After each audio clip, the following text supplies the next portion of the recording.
जीवन कर्म सकारात्मक सोच, शांति, सत्य और सफलता पर श्री कृष्ण के अनमोल सुविचार। भगवान श्री कृष्ण करुणा, कोमलता, प्रेम के देवता हैं और भारतीय देवताओं में सबसे लोकप्रिय और व्यापक रूप से पूजनीय हैं। उन्होंने हमें जीवन, प्रेम, खुशी, धर्म, मोक्ष, मुक्ति, भक्ति, योग, ध्यान, सत्य के बारे में सब कुछ सिखाया। श्री कृष्ण के मुख से निकले अनमोल वचन, वह सब कुछ करो जो तुम्हें करना है, लेकिन लालच से नहीं, अहंकार से नहीं, वासना से नहीं, ईर्ष्या से नहीं, बल्कि प्रेम, करुणा, नम्रता और भक्ति के साथ।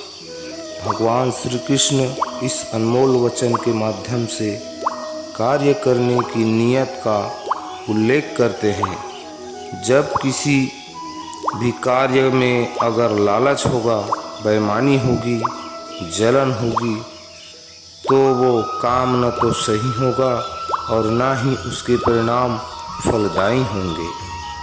इसके अतिरिक्त जिस कार्य को हम पूरे मन से प्रेम पूर्वक करेंगे, तो वो न सिर्फ हमारे लिए बल्कि समाज के लिए भी हितप्रद होगा। नरक के 3 द्वार हैं, काम, क्रोध और लोभ।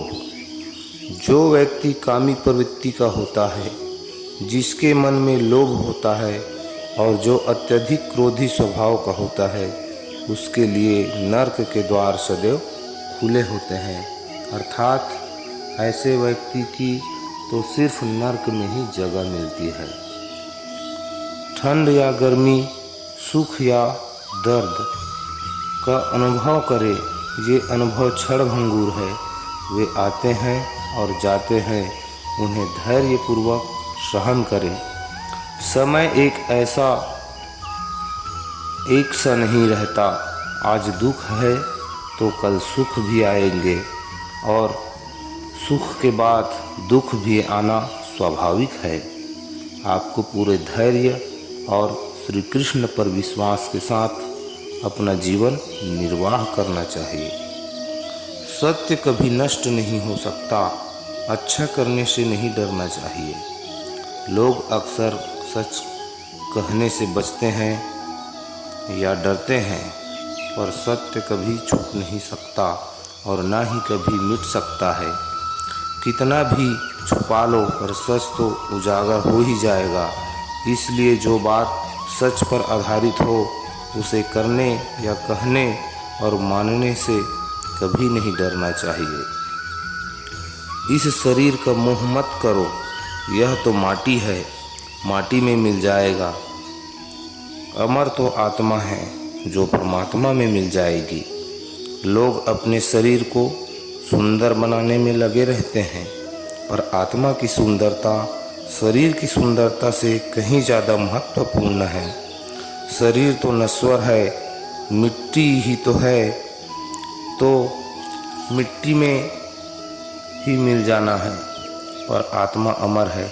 इसलिए आत्मा की सुंदरता पर ध्यान दो।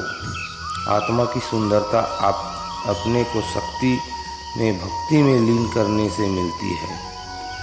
जो हुआ अच्छा हुआ, जो होता है अच्छे के लिए होता है।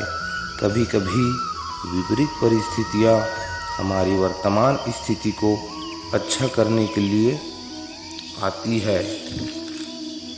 मैं हमेशा तुम्हारे साथ और तुम्हारे आसपास हूँ, चाहे तुम कुछ भी कर रहे हो।